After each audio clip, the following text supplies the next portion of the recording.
نور على نور يهدي الله لنوره من يشاء. طيب، بسم الله. إن الحمد لله نحمده تعالى ونستعينه ونستغفره ونعوذ بالله من شرور أنفسنا ومن سيئات أعمالنا. من يهده الله فلا مضل له ومن يضلل فلا هادي له، وأشهد أن لا إله إلا الله وحده لا شريك له،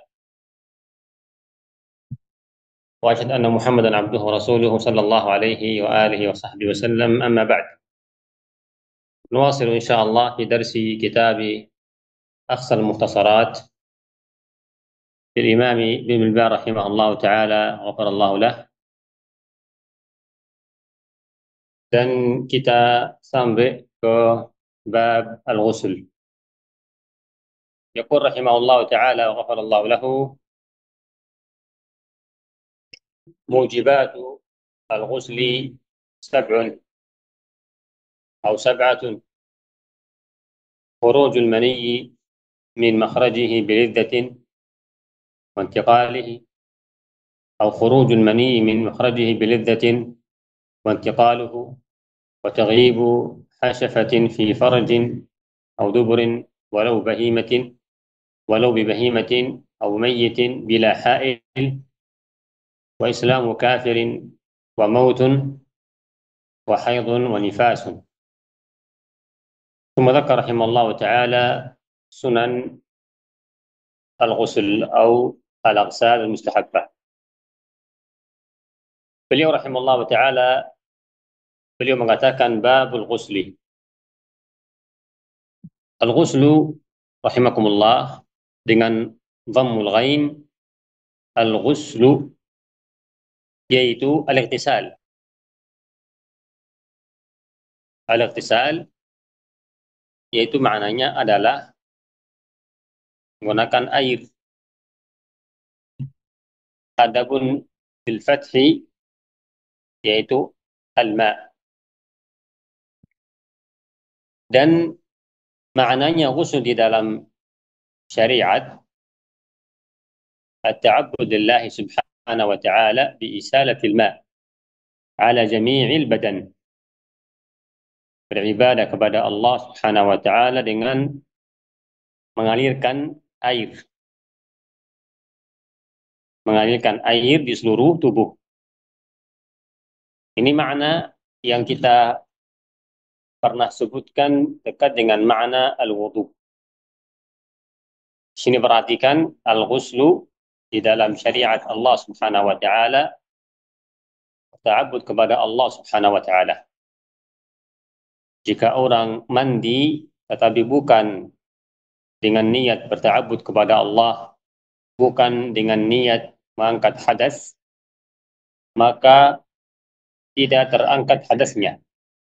Jika ada orang biasanya mandi setelah subuh, padahal dia kena janabah, tetapi biasanya dia mandi supaya segar atau sebelum pergi kerja, niatnya dia hanya supaya bersih, maka tidak terangkat janabahnya. Jadi at-ta'abbud lillahi subhanahu wa ta'ala, berta'abbud kepada Allah biisalah. Biisalah yaitu dengan mengalirkan air. Dengan kata mengalirkan air, yaitu maknanya adalah air harus mengalir di tubuh, bukan diusap, bukan dilap tubuhnya. Ini yang pernah kita sebutkan dengan makna al-wudu. Wudu juga berta'abbud kepada Allah dengan mengalirkan air di anggota wudu. Maka jika orang mengusap anggota wudu, berarti itu bukan wudu.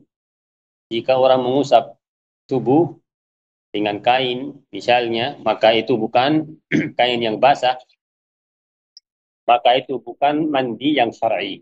Jadi diisalah dengan mengairkan air di seluruh tubuh. Ini makna al-ghusl syar'an.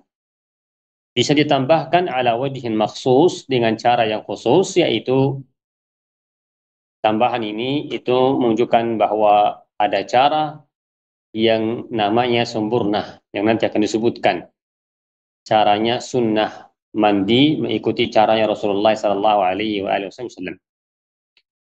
Adapun rahimakumullah, kenapa beliau sebutkan babul ghusl setelah babul wudu, setelah bab nawaqidul wudu, sangat jelas bagi dia rahimakumullah, yaitu sebabnya adalah di bab yang sebelumnya wudu, yaitu mengangkat hadas kecil. Maka setelah selesai bahasan yang terkait dengan mengangkat hadas kecil, maka beliau menyebutkan bab yang terkait dengan mengangkat hadas besar. Ini rahimakumullah termasuk keindahan Islam. Keindahan Islam, Islam agama bersih, menyuruh kita bersih, menyuruh kita berwudu jika kita mau salat bertemu dengan Allah Subhanahu wa taala, menyuruh kita mandi setelah kita janabah atau hal-hal yang lain. Agama bersih, dan telah kita sebutkan agama selain agama Islam seperti agama Nasara, mereka tidak memperhatikan hal tersebut. Mereka tidak berwudu jika mereka mau salat. Mereka tidak mandi setelah kita janabah. Bahkan wallahu musta'an, mereka tidak pandai beristinja, wallahu musta'an. Asalullah al-afwa wal afiyah. Bahkan mereka sendiri mengatakan bahwa mereka belajar kebersihan itu dari kaum muslimin ketika kaum muslimin sampai ke Andalus, ke negara Andalus. Ya rahimakumullah, sebelum kita bahas apa yang beliau sebutkan barakallahu fikum, saya ingatkan dasar yang terkait dengan hal ini, hal-hal yang mewajibkan mandi, sebagaimana yang sebelumnya hal-hal yang mewajibkan wudu. Kaidahnya di sini, dasarnya di sini yaitu kembali ke agama Allah Subhanahu wa taala. Tidak boleh kita mengatakan ini wajib, ini sunnah, ini haram, ini makruh kecuali dengan dalil. Maka hal-hal yang akan disebutkan yang mengharuskan mandi itu harus dalilnya jelas dari Al-Quran dan sunnah Nabi sallallahu alaihi wasallam. Beliau rahimahullah ta'ala, beliau mengatakan mujibatul ghusli sab'atun. Mujibatul ghusli, mujibat dari makna wajib, hal-hal yang mewajibkan ghusl, yaitu kata beliau sab'ah, 7 dengan muradnya.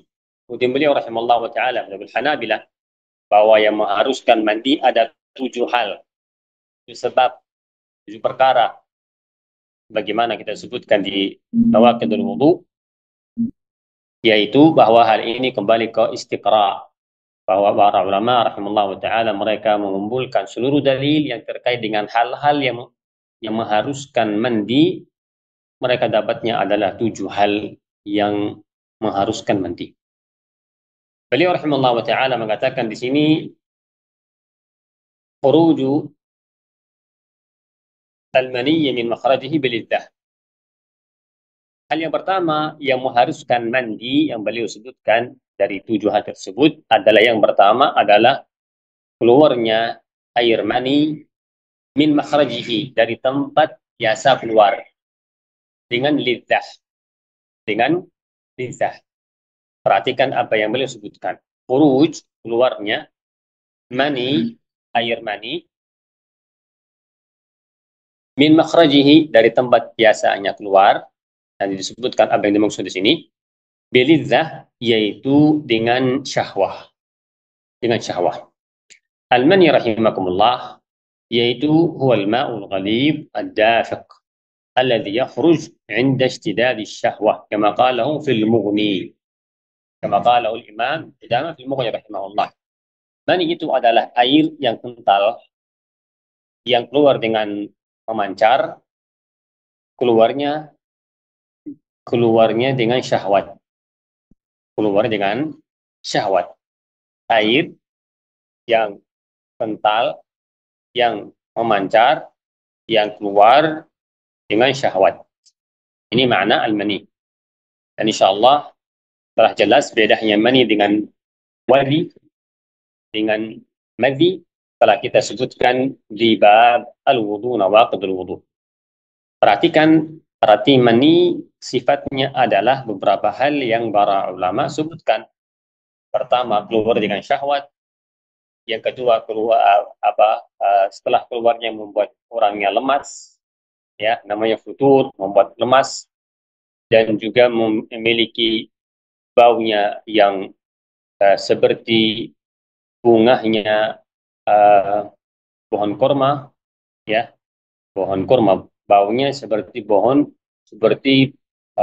bunganya pohon kurma, atau dikatakan dengan adonan, dan juga keluarnya dengan memancar, Ini seluruhnya sifatnya mani. Jika keluar dengan syahwat, berarti itu mani. Setelah keluarnya membuat orang lemas, itu namanya juga mani. Ada baunya khasnya, tidak disebutkan, itu berarti mani. Dengan memancar, itu mani, rahimahullah. Dan baik dari laki-laki ataupun dari perempuan. Hanya bedanya, maninya laki-laki yaitu kental dan putih. Adapun maninya perempuan yaitu uh, tidak kental, ya, tidak kental dan kuning, agak kuningan.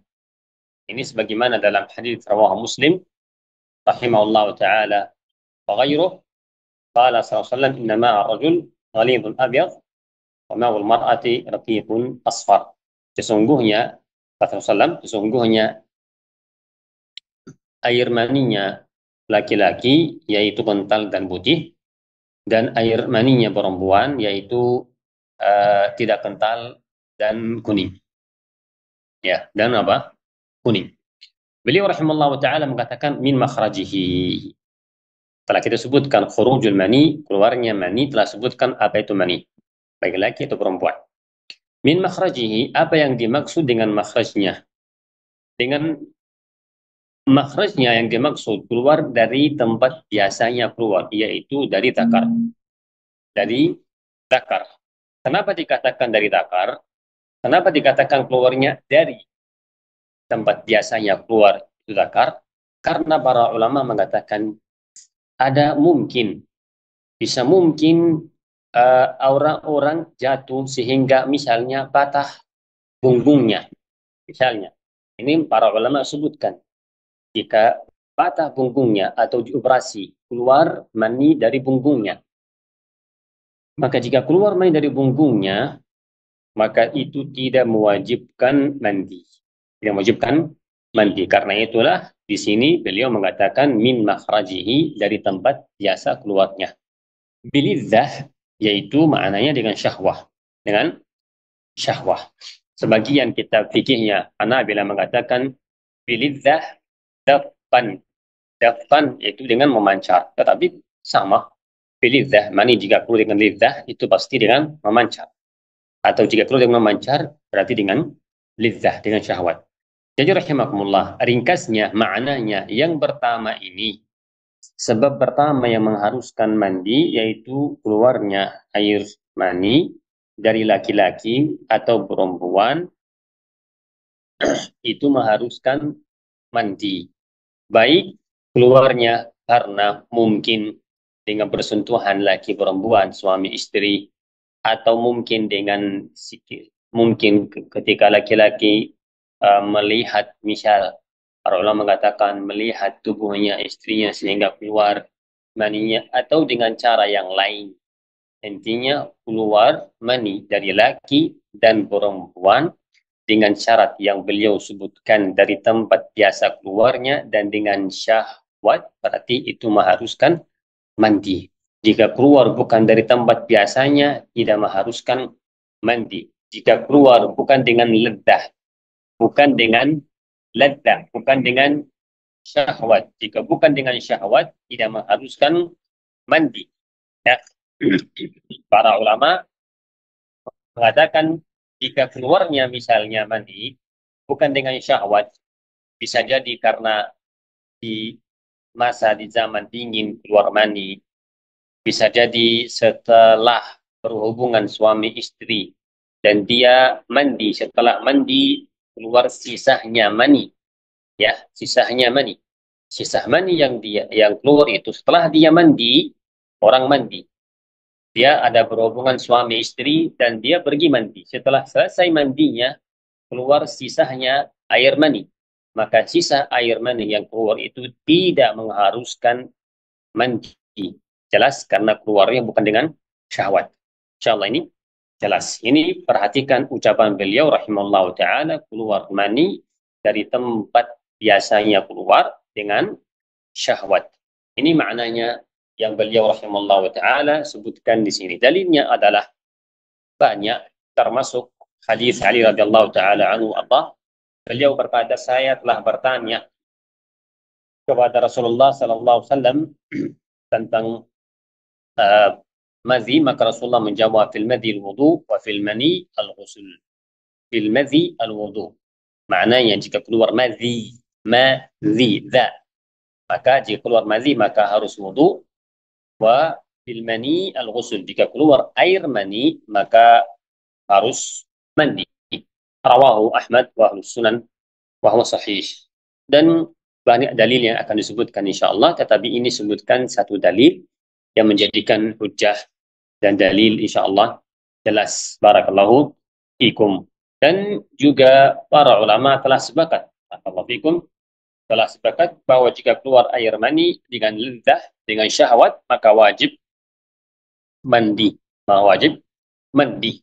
Baik, insyaallah jelas. Setelah kita mengetahui apa yang dimaksud dari beliau rahimahullah taala dengan sebab yang pertama yang mewajibkan mandi. Perhatikan rahimakumullah. Air mani itu keluar dari orang, baik laki-laki atau perempuan, itu memiliki dua keadaan. Air mani keluar dari orang, laki atau perempuan, itu memiliki dua keadaan. Pertama, jika keadaan orang itu tidak tidur. Tidak tidur. Yang kedua, jika keadaannya dia tidur. Yang pertama, jika dia tidak tidur dengan sadar, ya, tidak tidur, maka itu mengharuskan mandi dengan dua syarat yang tadi disebutkan. Ya, jelas insyaallah. Jika orang tidak tidur dan misalnya di siang hari, di malam hari, dalam keadaan orang tersebut tidak tidur, keluar air maninya, itu jelas mengharuskan mandi jika keluar dengan syahwat dan memancar. Syahwat dan memancar. Jelas. Maka tadi saya sebutkan, jika keluar karena sakit, ya, keluarnya bukan dengan syahwat, keluarnya bukan dengan memancar karena sakit, karena dingin, karena tadi disebutkan setelah mandi wajib keluar sisanya air mani, maka itu tidak mewajibkan mandi insyaallah. Jelas, termasuk hadis Ali radhiyallahu taala anhu warda, idza fadhakhta al-ma'a faghtasil wa in lam tafdhah al-ma' wa in lam takun fadhihan fala taghtasil. Jika engkau fadhakhta di sini, jika engkau mengeluarkan air mani dengan memancar, maka mandilah. Dan jika tidak mengeluarkan dengan memancar, maka tidak harus mandi. Rawahu Abu Daud wa Nasa'i wa ghairuhuma. Wa Ahmad rahimahullah taala wa ghairuhu min ahli al-ilm. Ini keadaan pertama.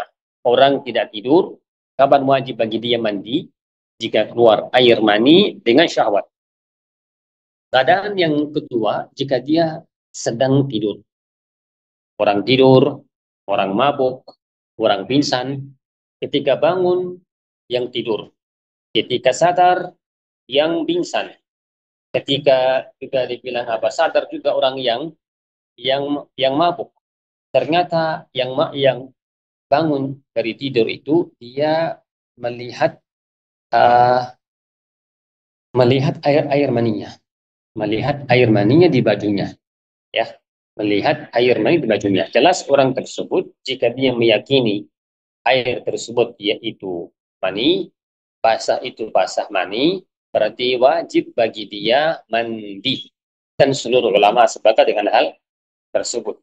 Ya, walaupun dia tidak merasa syahwat, walaupun dia tidak ingat bahwa dia mimpi, jelas karena orang tidur bisa jadi dia sama sekali tidak mengingat apapun, dia keluar maninya, tetapi dia tidak dengan syahwat, hanya dia bangun tidur, ketika bangun melihat bajunya basah dan meyakini bahwa itu adalah mani.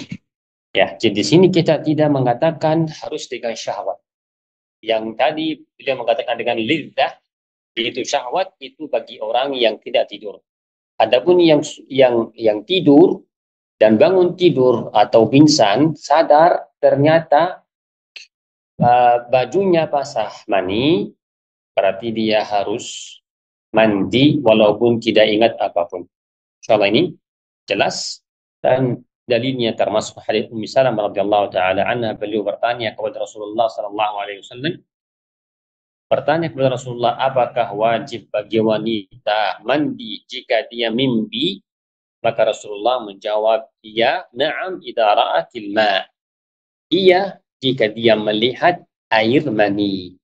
Rawahu Bukhari Muslim. Iya, jika dia melihat air mani. Rasulullah hanya menggantungkan dengan apa? Ru'yah, melihat. Jika melihat air mani harus mandi. Tidak mengatakan apa? Jika dia merasa dengan lidah, jika Rasul juga tidak mengatakan jika engkau fadhakhtil ma, sebagaimana dari hadis Ali bin Abi Thalib memerlukan dengan memancar. Tidak. Rasulullah mengatakan jika engkau melihat mani maka harus mandi. Insyaallah ini jelas. Baik. Ini insyaallah barakallahu fikum sangat jelas. Ini rahimakumullah. Ini yang pertama. Yang kedua yang beliau rahimahullah wa ta'ala sebutkan, sebab yang kedua yang wajibkan mandi, yaitu kata beliau, wantiqal. Intiqaluhu. Maknanya adalah, intiqalu yang dimaksud di sini, yaitu pindahnya air mani dari tempatnya, walaupun tidak keluar. Ya, walaupun tidak keluar. Bisa jadi seorang laki atau perempuan merasa air maninya sudah bergerak, sudah hampir keluar. Ini yang dimaksud intiqaluh, pindah dari tempat asalnya, dari punggungnya, ya, dari punggungnya, tetapi tidak sampai keluar.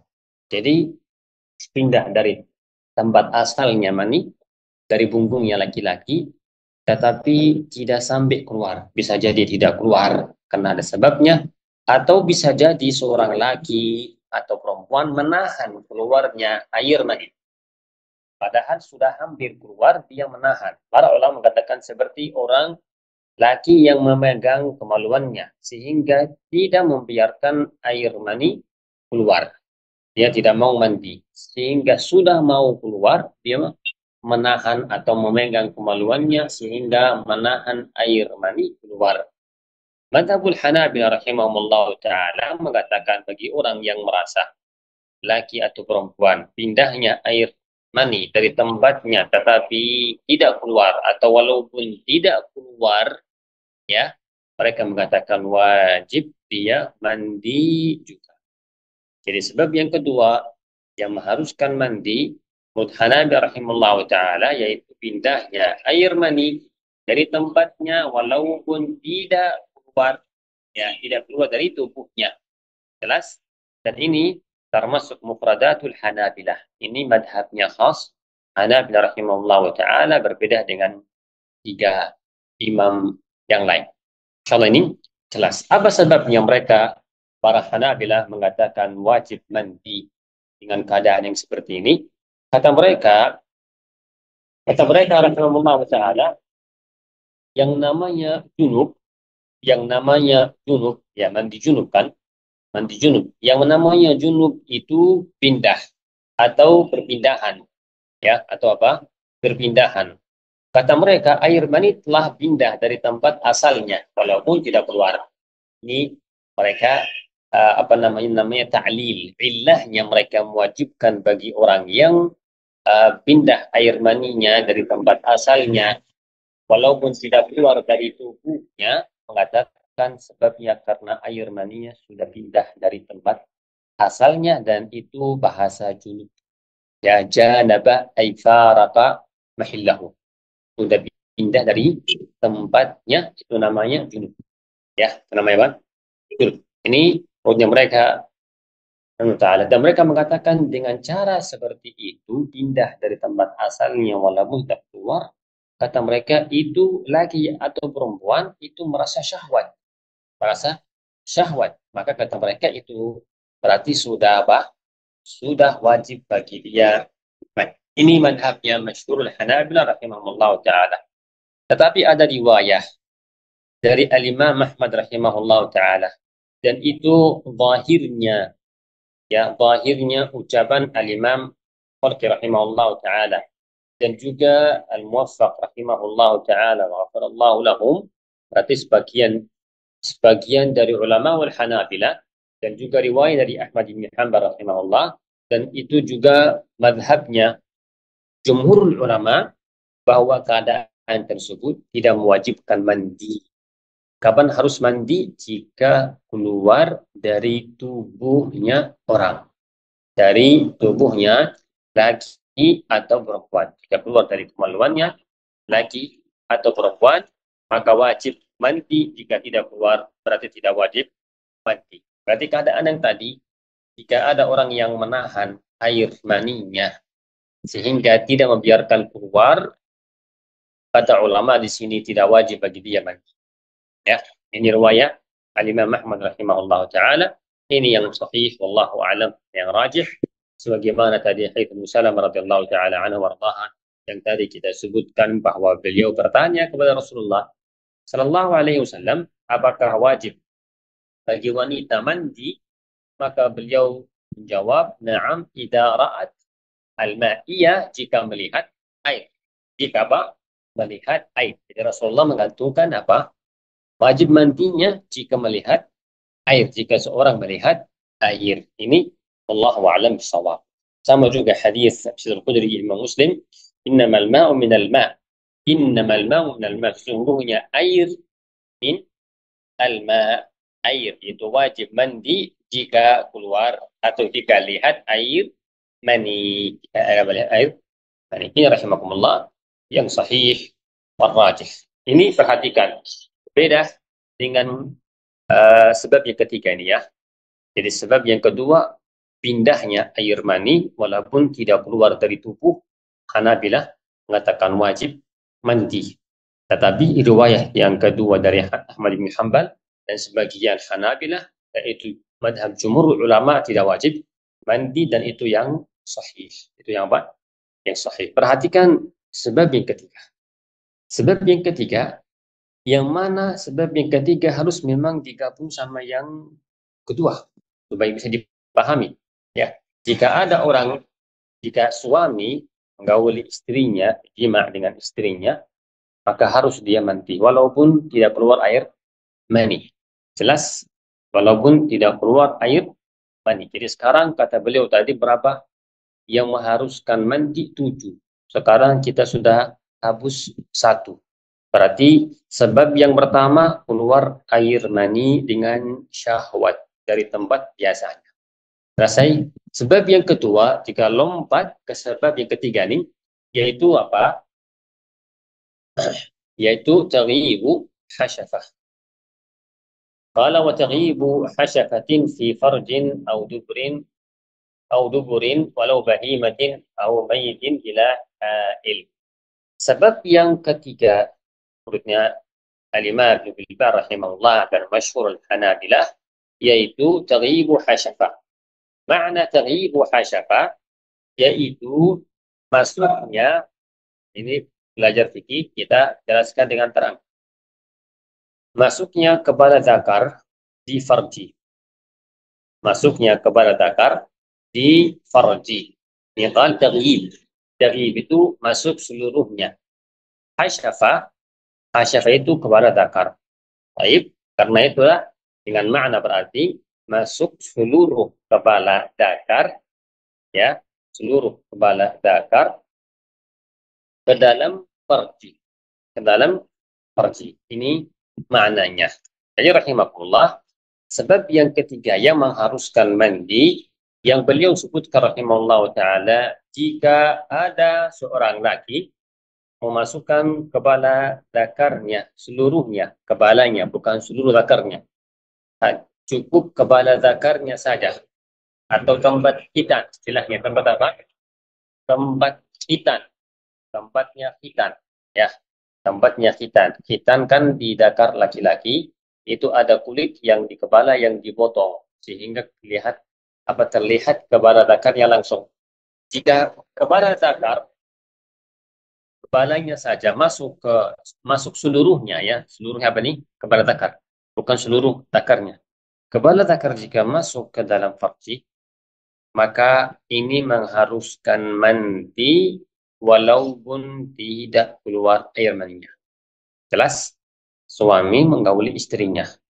Ia memasukkan kepala dakarnya ke dalam farji istrinya. Maka harus dia mandi walaupun tidak keluar air mani. Berarti jika hanya um, istilah yang mengenakan kepala dakarnya di farjinya istrinya tidak dimasukkan, berarti tidak wajib mandi. Jika masukkan sedikit saja, tidak sampai seluruh kepala dakarnya masuk, berarti tidak wajib mandi. Kapan mandi? Kapan wajib mandi? Jika kepala dakar, ya, jika seluruh kepala dakar masuk ke farji istrinya. Ini insya Allah yang ketiga yang beliau rahimahullah ta'ala sebutkan. Dalilnya para Hanabi rahimahullah ta'ala beberapa dalil termasuk hadis yang masyhur, hadis Al-Bukhari wa Muslim dari hadis Abi Hurairah, ya jalasa rajulu baina syu'abiha arba' thumma jahadaha faqad wajaba al-ghusl. Jika seorang laki duduk di 4 anggota tubuhnya, yaitu empat anggota tubuhnya istrinya, yaitu tangan dan kaki, atau majahadaha faqad wajaba al-ghusl. Jahadah maksudnya sudah dia bergauli, maka sudah wajib bagi dia mandi. Inda Muslim ada tambahan wa illam yunzil, walaupun tidak keluar air mani. Kalau ini jelas. Ada juga hadis Aisyah radhiyallahu taala anha yang makna yang sama, idza jalasa baina syu'abiha arba' wa massal khitanu khitan. Massal khitanu khitana faqad wajaba al-ghusl. Jika seorang laki duduk di 4 anggota badannya istrinya dan telah tersentuh, ya, setelah mensentuhkan khitan dengan khitan, maka wajib al-ghusl, maka wajib mandi. Ada riwayah yang jelas dari Imam At-Tirmidzi, idza jawazal khitanul khitana, idza jawazal khitanul khitana, idza jawaza maknanya sudah masuk khitan, yaitu khitan tadi apa? Kepala dakar, kan itu tempat khitan. Kepala dakarnya laki, khitannya perempuan, maka wajib al-ghuslu. Wa 'inda al-Imam Ibn Abi Shaybah, ya, hadis Abdullah bin Amr, idza iltaqa al-khitanan wa tawaratil hasyafah.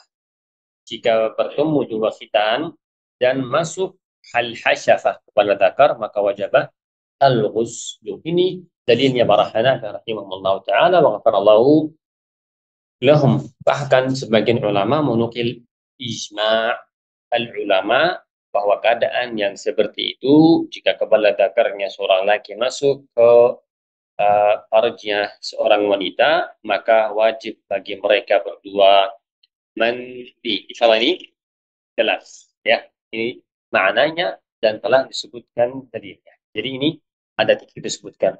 Yang pertama, keluar air mani dengan syarat yang kita sebutkan.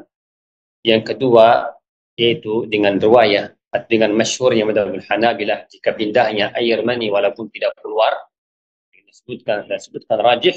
Yang ketiga yang beliau sebutkan di sini yang adalah jika kepalanya dakar masuk, atau seluruh kepala dakar masuk ke farjnya wanita, maka wajib mandi. Ini 3 sebab. Setelah itu beliau rahimahullah ta'ala, beliau menyebutkan ada beberapa, boleh dikatakan apa namanya, gambaran atau contoh. Beliau mengatakan fi farjin au duburin walau bahimatin au mayyitin bila hail. Beliau rahimahullah ta'ala sebutkan di sini ada beberapa hal. Yang beliau sebutkan di sini qala fi farjin. Itu telah kita sebutkan. Kepala dakar masuk di farj. Ini asalnya masalah. Ini asalnya apa? Bahasan. Yang disamakan, yang dikiaskan, kalau yang tadi jelas ijma'ul ulama. Adapun para ulama wal Hanabilah, mereka mengkiaskan hal lain. Mereka mengatakan au dubrin, au au duburin, au duburin. Au duburin yaitu wa'idzubillah, jika seorang laki memasukkan kepala zakarnya di dubur. Kepala zakar di dubur. Ini juga mengharuskan mandi. Dan hari ini telah kita mengetahui hukumnya adalah haram. Hukumnya adalah dosa besar. Tapi para ulama di sini mereka sebutkan hal itu bukan maknanya mesamakan hal ini dengan menggauli istri dengan pergaulan yang biasa di paginya. Mereka maknanya bukan membolehkan, tetapi mereka sebutkan keadaan yang mungkin terjadi.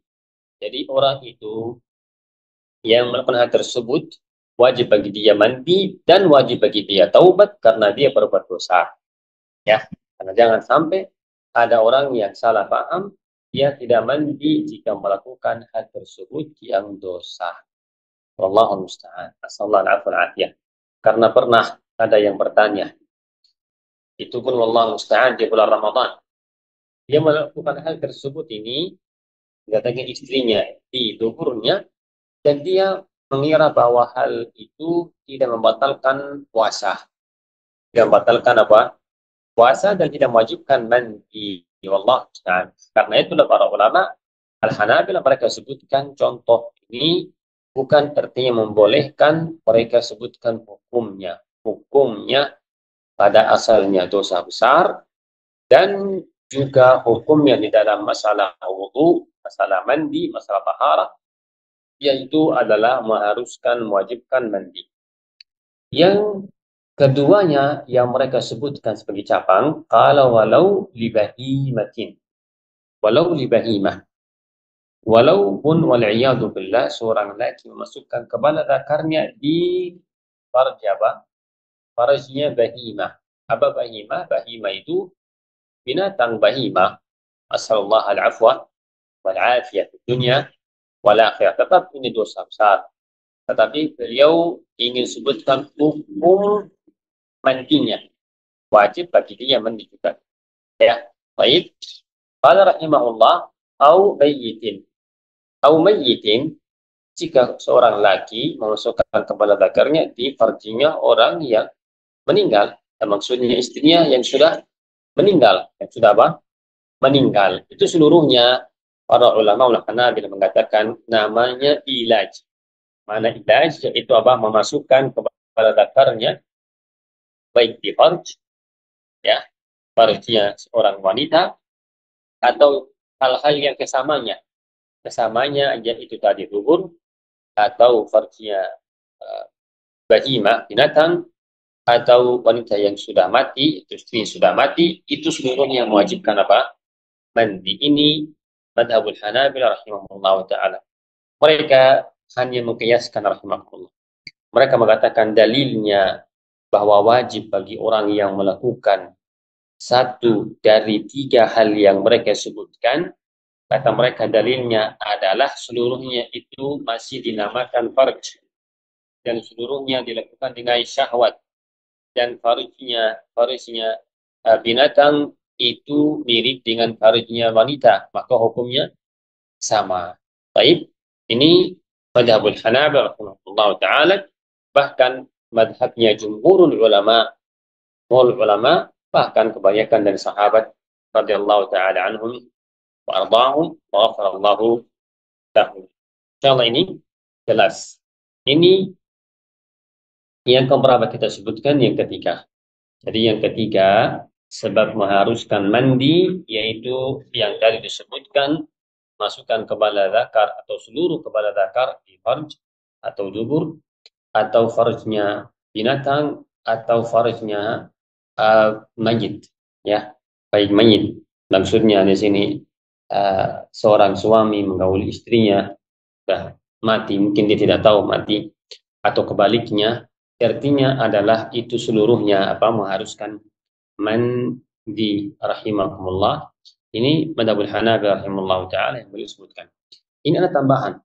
Sama juga rahimakumullah jika seorang suami memasukkan kepala zakarnya di farjnya istrinya yang mana istrinya sedang tidur dan tidak terasa.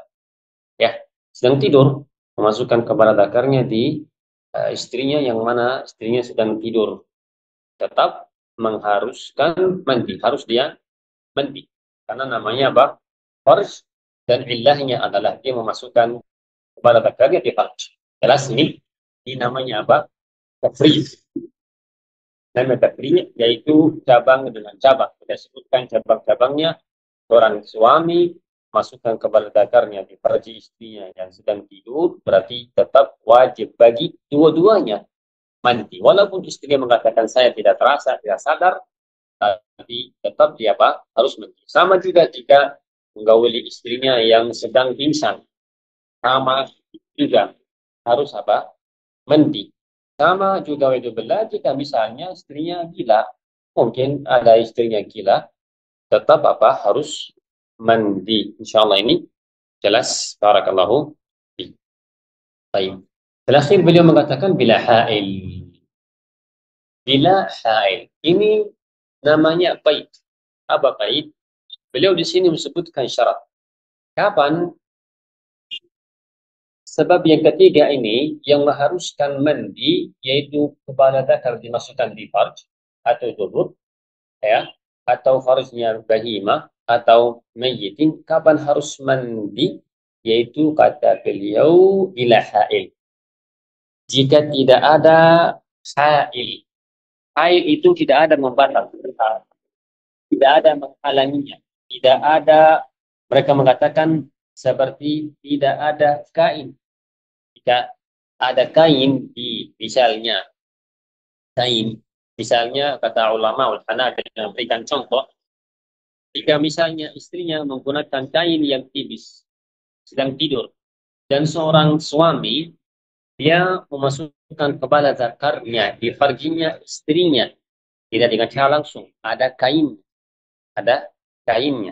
Para Hanabilah di sini mengatakan tidak wajib bagi mereka yang mandi. Paham insyaallah? Karena itulah kata beliau di sini bila hail. Bila hail harus mandi jika dengan cara langsung, tubuh dengan tubuh.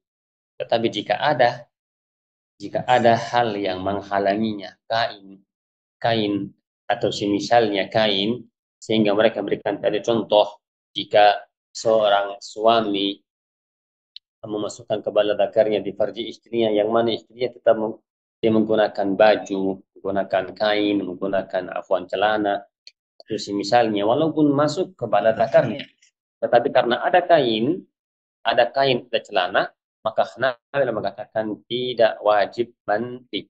Ini madhab Al-Hanabilah rahimahumullah ta'ala wa ghafarallahu lahum.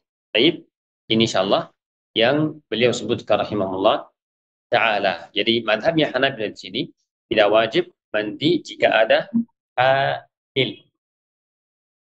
Jika ada hail. Baik, ada hail. Apa sebabnya? Mereka rahimahullah ta'ala mereka mengatakan sebabnya adalah karena hail itu, kain misalnya itu menghalangi apa namanya sempurnanya syahwat. Sempurnanya apa? Syahwat.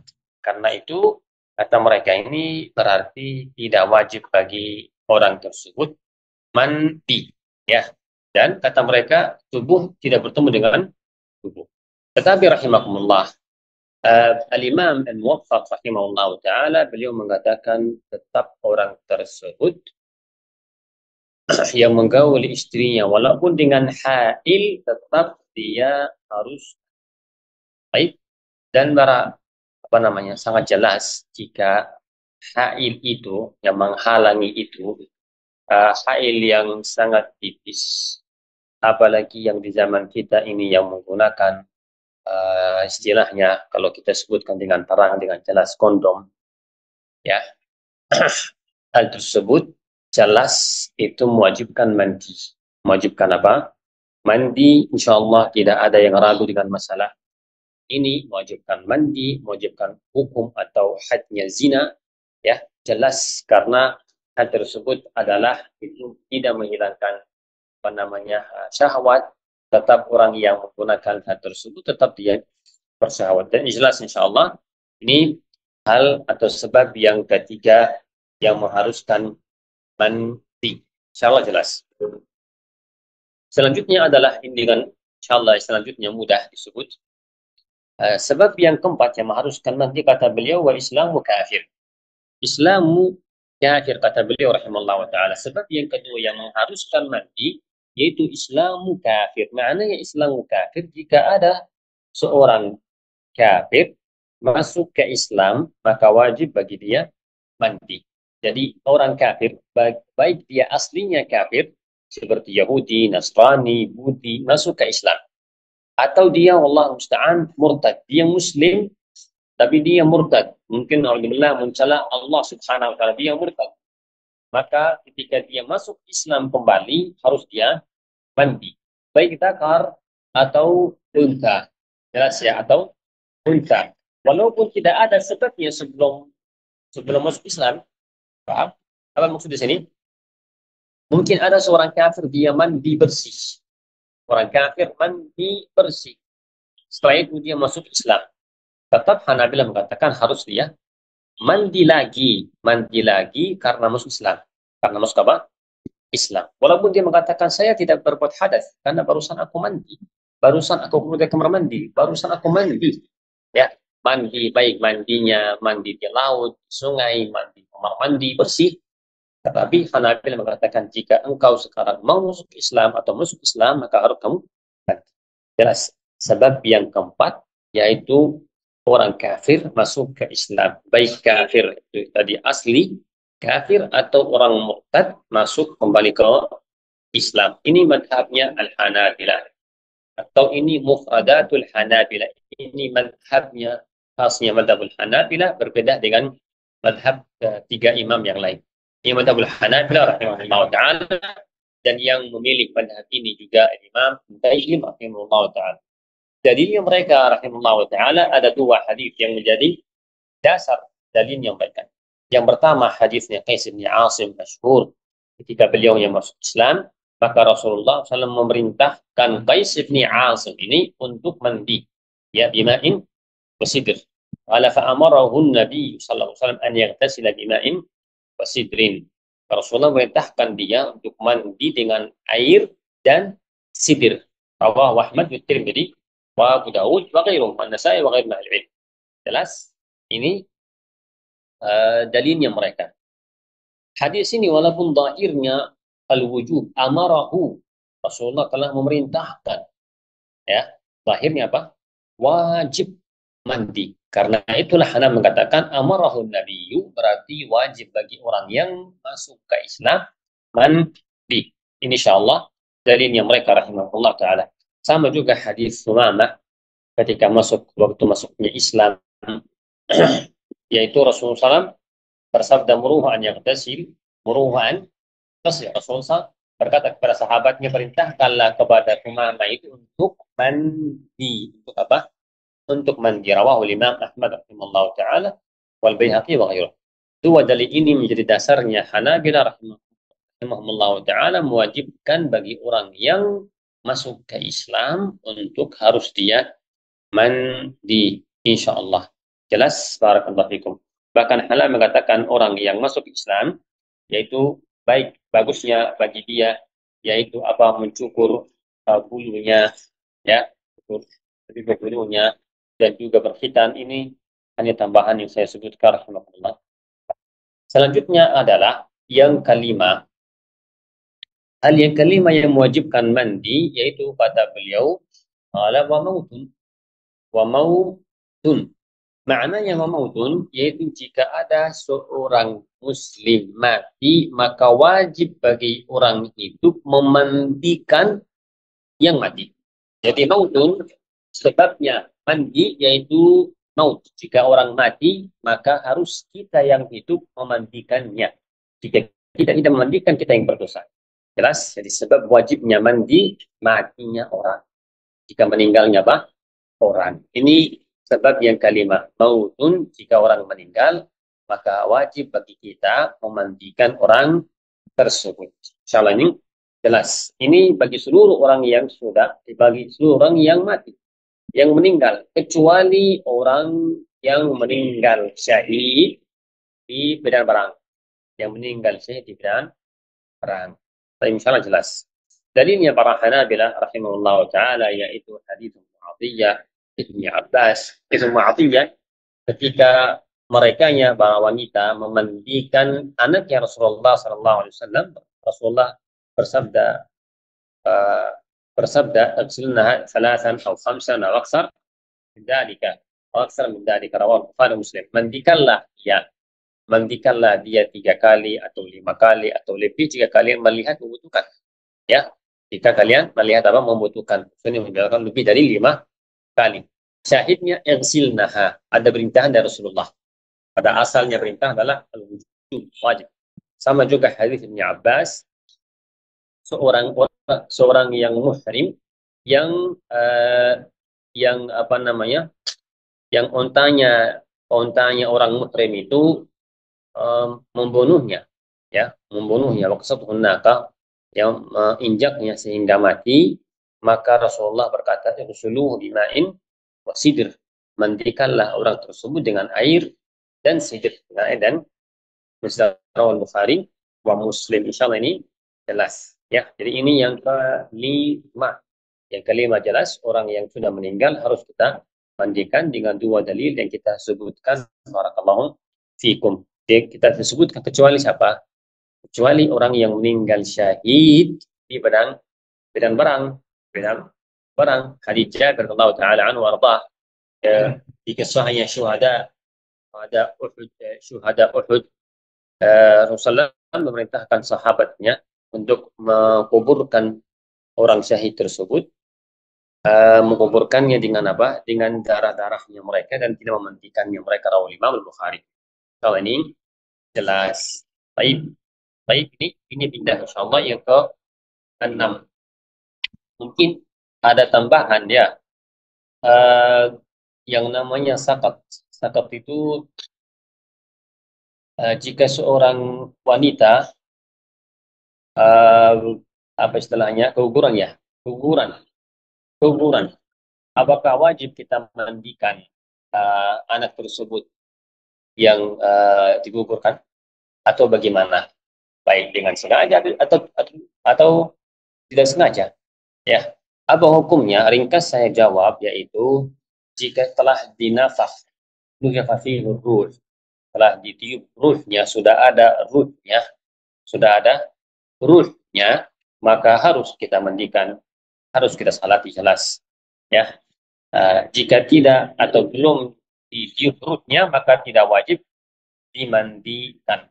Kalau ini jelas, barakallahu fikum. Dan hadis Ibnu Mas'ud yang masyhur, tandanya atau bisa ditahunya itu dengan 4 bulan. Jika 4 bulan ke atas berarti sudah ditiup ruhnya dan wajib apa? Dimandikan, disalati. Tapi dengan ringkas, qala rahimahullahu taala wa ghafarallahu lahu. Qala rahimahullahu taala, tinggal 2 hal kita sebutkan dengan ringkas. Kata beliau rahimahullahu taala, haid. Qala wa haidun wa nifas. Wa haidun wa nifas. Sebab yang ke-6 yaitu keluarnya darah haid. Kata beliau haid, yaitu maknanya keluar darahnya haid. Jika keluar darahnya haid dan berhenti darah haid, bersih darah haid, wajib bagi perempuan tersebut mandi. Bukan keluarnya, ya. Bukan keluar darah haid, berhenti darah haid, keluar dan berhenti darah haid, sudah bersih, maka wajib bagi dia apa? Mandi. Dan dalilnya sangat jelas, fi qaulillah subhanahu wa ta'ala wa taqrabuhunna hatta yatahharna fa idza tatahharna. Fi qaulih subhanahu wa ta'ala wa taqrabuhunna, dan jangan kalian mendekati wanita tersebut, maksudnya jangan kalian menggauli istrinya kalian hatta yatahharna, sehingga berhenti darah haid. Fa idza tatahharna, jika mereka apa? Jika mereka bersih atau jika mereka mandi. Jadi hatta yathurna, yaitu jika sehingga mereka bersih, berhenti darah haid. Qala fa idza tatahharna, yaitu maknanya jika mereka mandi, baru boleh seorang suami menggauli istrinya. Baik. Dan juga hadis Fatimah dari Quraisy, "Wa idza adbarat faghsili 'anki dam wa salli."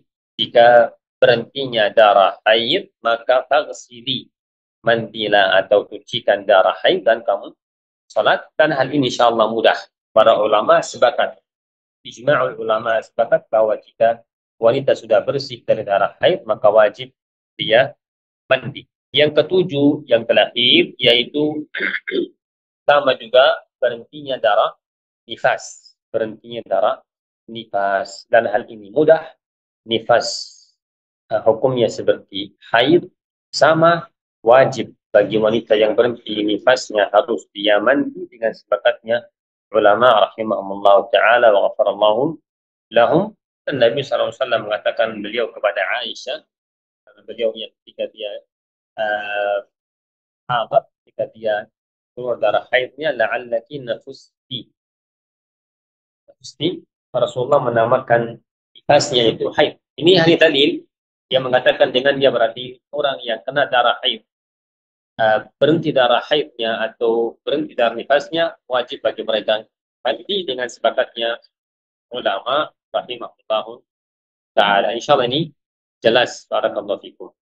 Jelas ini insyaallah. Jika keluar darah haid harus dia, jika keluar darah haid dan berhenti darah haid maka harus dia mandi. Sama juga jika keluar darah nifas dan berhenti nifasnya maka harus dia mandi, insyaallah jelas. Sama juga para ulama mengatakan jika seorang wanita melahirkan tetapi sama sekali tidak keluar darah nifas sama sekali, ya sama sekali, maka ulama mengatakan orang tersebut yang namanya wiladah al-ariyah, dan maka orang tersebut tidak wajib bagi dia apa mandi, walaupun di sini ulama berselisih, tetapi ini hanya sebagai faedah. Insyaallah jelas. Kita sebutkan 6 sebab yang mewajibkan mandi. Yang pertama adalah keluarnya mani dari tempatnya dengan syahwat. Yang kedua, pindahnya mani dari tempat asalnya walaupun tidak keluar dari tubuh. Yang ketiga masuknya ke bala datar di farji. Yang keempat yaitu Islamnya orang kafir. Yang kelima yaitu orang yang telah meninggal harus dimandikan.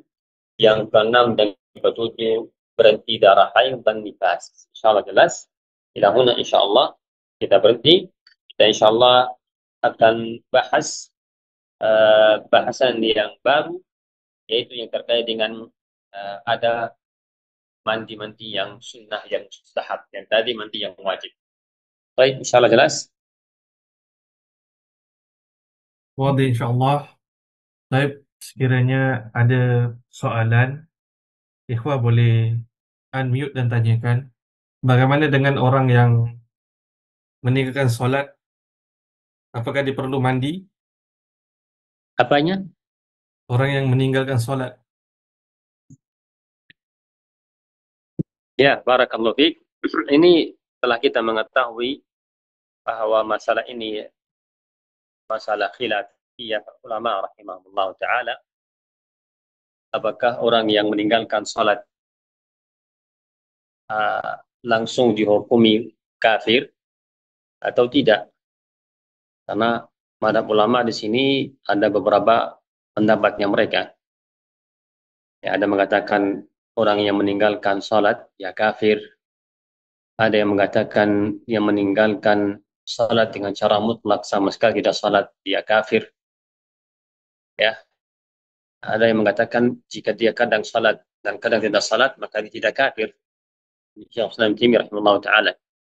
Pada umumnya jika kita mengatakan orang yang meninggalkan salat dia kafir, berarti hukumnya murtad dan harus dia mandi, dia harus kembali ke Islam dan mandi. Dan apa? Dan mandi. Wallahu musta'an. Wallahu musta'an. Ini kembali ke masalah rajihnya hukumnya orang yang meninggalkan salat. Wallahu a'lam bishawab. Baik, insyaallah ila huna kita insyaallah bertemu dengan majlis yang akan datang biidznillah subhanahu wa taala. Dan jika boleh kita di majlis yang akan datang butuh murajaah sedikit, bukan membatal hal-hal yang mewajibkan mandi. Hal-hal yang mewajibkan mandi kita sebutkan dengan ringkas biidznillah subhanahu wa ta'ala. Baik, bila huna jazakumullah khair, subhanakallah bihamdik, la la anta astaghfiruka wa atubu ilaik. Jazakumullah khair. Baik, akhiran. Jazakallah khair, Syekh. ويضرب الله الأمثال للناس والله بكل شيء عليم.